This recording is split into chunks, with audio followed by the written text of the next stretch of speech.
Here's an uncomfortable question for you. How much are you worth per hour? If you charge $75 an hour, you work an 8-hour day, that's $600. That's your ceiling. Can't make more than that unless you raise your rates or you work more hours. But what if the value you deliver to the customer is worth 5 times that? What if you solved a problem quickly because you're experienced and efficient, and that means that they got $5,000 worth of value that it only took 6 hours for you to do?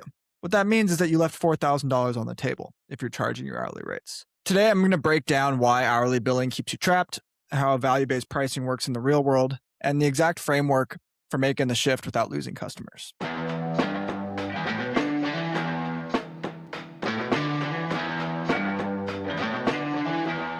Here's the hourly billing trap. Most contractors default to hourly billing because it feels safe and it is easy to calculate. You know your costs, you know your desired margin, you multiply it out and give the customer a rate.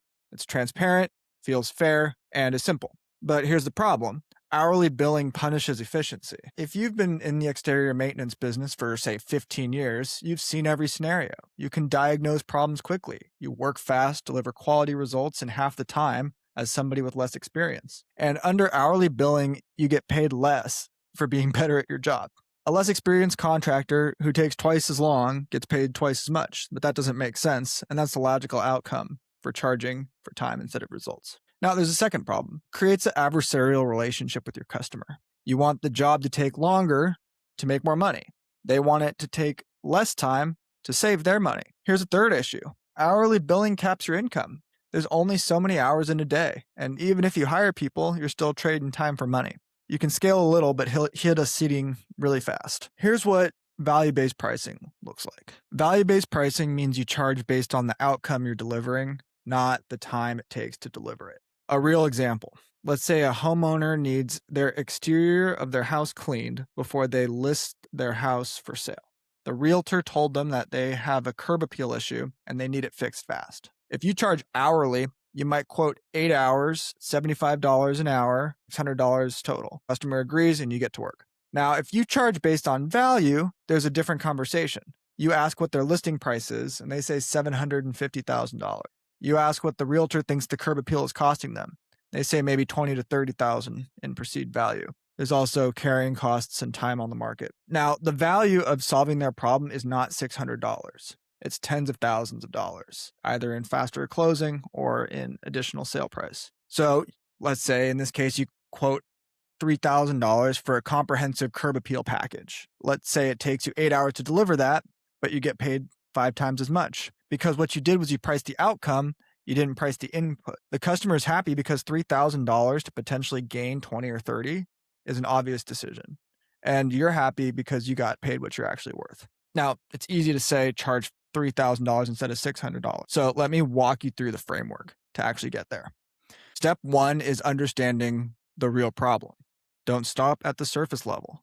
If somebody asks you to clean their gutters, ask why. Maybe it's water damage. Maybe it's to avoid basement flooding, which ruined their basement last year. Or maybe they just bought the house and they want to maintain it properly so they don't have issues later. Each one of those scenarios is a different problem and therefore a different value of the solution. Water damage can be tens of thousands of dollars. Basement flooding could ruin furniture, electronics, and family heirlooms. So in both of these cases, you're helping them avoid $10,000 plus. You can price accordingly. Step 2 is articulating the value clearly. Don't just say, we'll clean your gutters for X dollars. Say, we'll set up a preventative maintenance plan that includes gutter repairs, gutter cleaning, and an ongoing inspection. This protects you, the consumer, on your foundation from water damage and gives you peace of mind that you're not going to have a $10,000 surprise next spring. See the difference? You're positioning the work as an investment that prevents a much larger cost.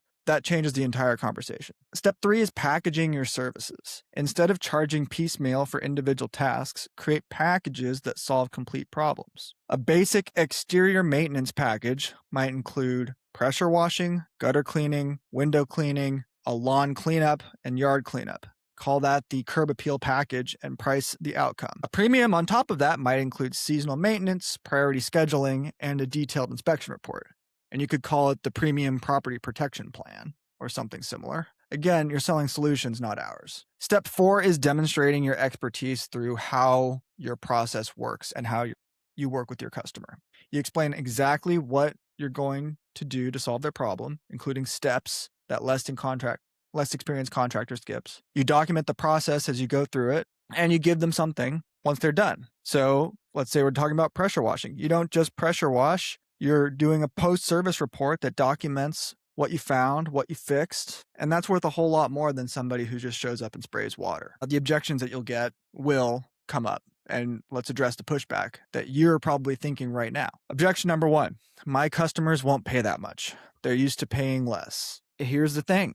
Your customers that you currently have are used to hourly rates because that's how you're working with them and that's how you're positioned yourself. When you change your positioning and start attracting different customers, the objection will disappear. The research shows that the do-it-for-me segment of the home service market is exploding. It's going to hit $600 billion by 2034. And there are customers who don't want to shop based on price. They want to solve the issue that they have, and they're willing to pay for that. The second objection, what if I quote based on value and the job takes longer than expected? Don't I lose money?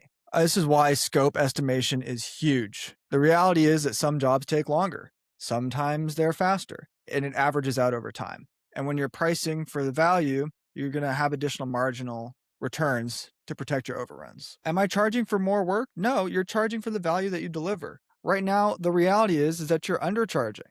And that's what I'm trying to frame here. Think about it this way. A doctor doesn't charge based on how long an appointment takes. They charge based on their ability to diagnose and treat your condition.